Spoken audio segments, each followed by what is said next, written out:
sahabat yang budiman. Setiap orang beriman akan sangat mempercayai kedatangan akhir zaman dan matinya alam semesta, karena sudah tertulis dalam kitab dari 5 agama. Dalam ajaran Islam, kiamat merupakan rukun iman yang kelima, yang kedatangannya pasti akan terjadi. Namun hingga saat ini tidak ada satupun makhluk di muka bumi ini yang mengetahui kapan peristiwa itu. Sahabat yang budiman, lalu bagaimanakah versi kiamat menurut 6 agama yang ada? Simak penjelasannya pada video berikut. Pertama, kiamat menurut agama Islam.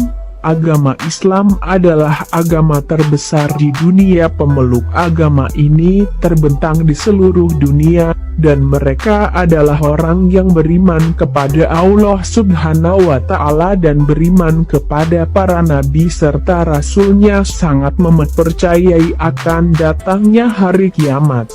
Tanda-tanda hari kiamat menurut ajaran Islam adalah terbitnya matahari dari ufuk barat, lalu keluarnya Dajjal, dan munculnya bangsa Ya'juj dan Ma'juj, lalu turunnya Nabi Isa alaihi salam, terbitnya matahari dari barat, dan terdengarnya trompet sangkakala yang menandakan berakhir sudah kehidupan manusia di muka bumi ini. Menurut Islam, Yaumul Qiyamah atau Yaum Ad-Din, hari kiamat, didahului munculnya Imam Mahdi di atas kuda putih. Dengan bantuan dari Isa Al-Masih, Imam Mahdi akan memenangkan pertarungan dengan Dajjal, sang Mesias palsu.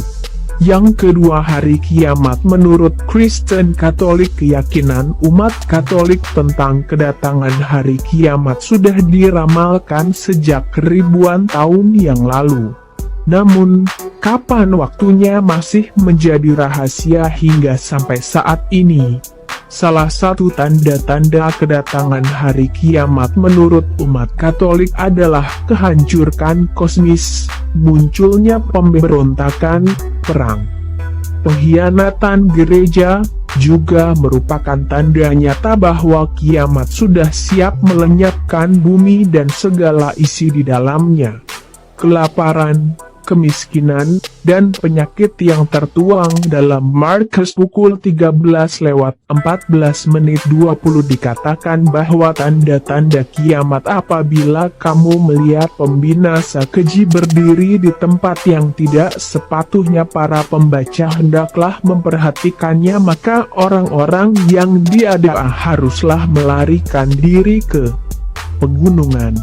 Orang yang sudah di paranginan di atas rumah janganlah ia turun dan masuk untuk mengambil sesuatu dari rumahnya. Dan orang yang sedang di ladang janganlah ia kembali untuk mengambil pakaiannya. Celakalah ibu-ibu yang sedang hamil atau yang menyusukan bayi pada masa itu. Berdoalah supaya semuanya jangan terjadi pada musim dingin. Sebab pada masa itu akan terjadi siksaan seperti yang belum pernah terjadi sejak awal dunia yang diciptakan Allah sampai sekarang, dan yang tidak akan terjadi lagi. Dan sekiranya Tuhan tidak mempersingkat waktunya, maka dari segala yang hidup tidak akan ada yang selamat. Akan tetapi oleh karena orang-orang pilihan yang tepat dipilihnya, Tuhan mempersingkat waktunya.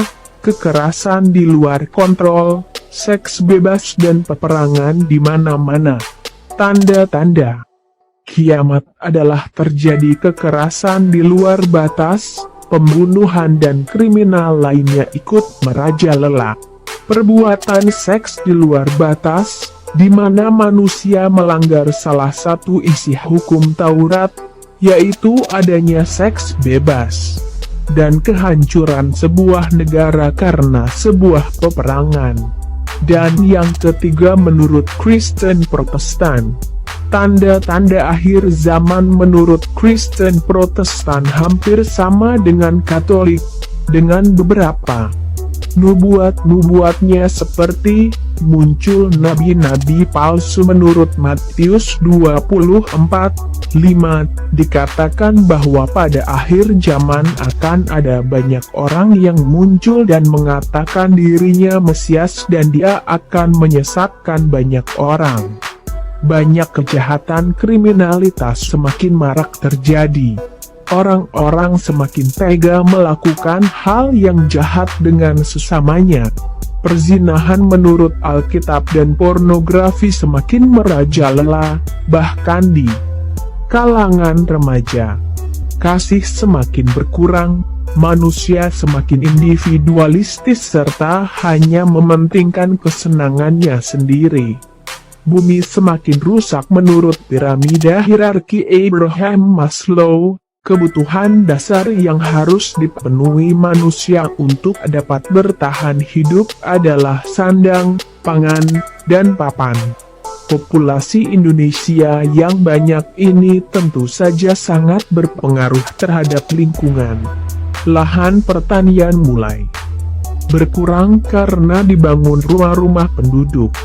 Masyarakat semakin liar dalam mendapatkan sumber daya alam, bahkan tanpa memikirkan akibat buruknya. Moral manusia Timotius 3:1-4 meriwayatkan ciri-ciri sifat manusia pada akhir zaman adalah egois dan mencintai uang, sombong, fitnah, melawan orang tua, tidak tahu berterima kasih, tidak mempedulikan agama, menjelekkan orang lain, tidak memiliki kasih dan lain-lain. Meninggalkan Allah, tingginya kejahatan, maka otomatis banyak orang mengabaikan keberadaan Allah dan bersikap layaknya hidup benar-benar satu kali dan harus digunakan sebaik mungkin. Namun, artian baik di sini adalah dalam hal mendapatkan kesenangan duniawi semaksimal mungkin dan memuaskan hawa nafsu. Munafik atau bermuka dua, orang-orang lebih suka ingkar janji, berkata bohong, berkhianat, dan sifat lain yang sangat tidak sesuai dengan karakter Kristen sejati. Di negara kita sendiri kini orang-orang tidak malu untuk bersikap munafik. Perang dalam Matius 24:6-7 dikatakan bahwa pada akhir zaman bangsa akan bangkit melawan bangsa dan kerajaan akan melawan kerajaan. Kita bisa lihat fenomena nyatanya terjadi di dunia ini. Banyak sekali perseteruan panas antar negara. Kelaparan dan wabah penyakit seiring dengan meningkatnya pengetahuan dan teknologi, justru jenis-jenis penyakit langka semakin bermunculan. Contohnya diabetes, kanker, penyakit akibat virus-virus baru, dan terbaru adalah pandemi COVID-19 yang membunuh ratusan ribu jiwa manusia. Gempa bumi dan bencana alam akhir-akhir ini, di Indonesia banyak sekali terjadi gempa-gempa kecil dan gunung-gunung meletus. Bahkan di luar negeri ternyata banyak yang lebih buruk dari keadaan di Indonesia. Banyak gempa yang menimbulkan kerusakan dan berlanjut hingga menjadi tsunami yang menewaskan ribuan jiwa. Yang keempat, menurut Buddha di dalam ajaran kaum agama Buddha, kiamat yang terjadi di dunia ini ditandai dengan 5 kemerosotan. Antara lain, kemerosotan pandangan hidup manusia, kemerosotan hawa nafsu, kemerosotan kesehatan fisik dan mental manusia, manusia meninggal di usia muda, tingginya bencana alam dan penyakit. agama Buddha melihat jika bumi sudah dipenuhi dengan pandangan negatif dengan berbagai kemerosotan, maka hari kiamat sudah semakin dekat, di mana manusia terobsesi harta, tahta, nafsu berahi, menurunnya kesehatan fisik dan mental, munculnya berbagai penyakit mematikan hingga tidak terjadinya keseimbangan alam dan terjadi bencana alam dan penyakit di muka bumi. Yang kelima, menurut Hindu, di dalam ajaran agama Hindu, mempercayai hari kiamat bukanlah akhir dari segalanya karena ada sebuah kehidupan kekal di dalamnya yang memiliki siklus dari penciptaan hingga akhir zaman. Dan setelah akhir zaman, maka akan tiba kehidupan baru yang dimulai dari awal, di mana siklus kehidupan dari kepercayaan agama Hindu ini disebut dengan siklus kalpa. Dalam ajaran agama Hindu, satu kalpa berarti 1 hari bagi Brahma, atau 1 hari bagi Brahma sama dengan 1000 yuga.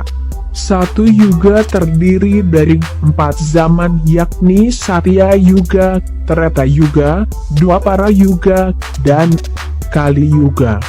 Jangka waktu pada masing-masing zaman disebutkan.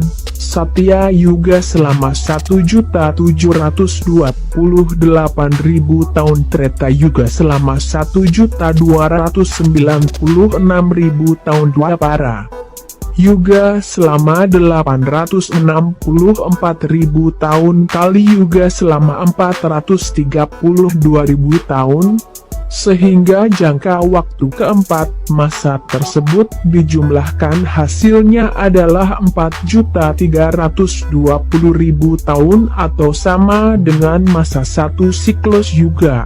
Sehingga satu kalpa masanya 1000 yuga. Jadi 4.320.000.4.320.000.000 tahun. Inilah jangka waktu satu kalpa menurut agama Hindu. Namun, sebelum akhir dari zaman tiba, pemeluk agama Hindu percaya akan kedatangan Kalki atau Kalkin atau Kalaki adalah awatara Wisnu ke-10, sekaligus yang terakhir, yang akan datang pada akhir zaman Kali Yuga, zaman kegelapan dan kehancuran. Berbagai tradisi Hindu memiliki berbagai kepercayaan dan pemikiran mengenai kapan, bagaimana, dan di mana, dan mengapa Kalki muncul. Secara umum, Kalki dikatakan sebagai awatara yang mengendarai kuda putih dengan pedang berkilat yang memusnahkan kejahatan dan menghancurkan iblis. Pengertian ini hampir sama dengan agama Abrahamik yang mengenal adanya Imam Mahdi atau Mesias. Dalam kiamat Hindu juga muncul seseorang pada hari penghabisan, munculnya Kalki dalam wujud manusia berkuda putih. Yang keenam, kiamat menurut Yahudi. Salah satu agama Abrahamik yakni Yahudi memiliki konsep kiamat dalam ajarannya, di mana agama ini melihat hari kiamat terjadi jika dua tanda telah muncul, antara lain Mesianisme yang di dalamnya mencakup beberapa hal seperti pengumpulan orang yang telah terbuang, pembangunan bait suci, hingga kurban menggunakan binatang. Tanda selanjutnya adalah Olam Haba, di mana tanda ini mengatakan bahwa dunia lama akan mengalami kehancuran oleh banyak sebab dan muncul dunia baru, dan membangkitkan semua manusia yang telah mengalami kematian. Nah sahabat semuanya, sudah jelaskan perbedaan kiamat menurut 6 versi agama yang ada. Jika mudah-mudahan video ini bermanfaat. Sekian dan terima kasih.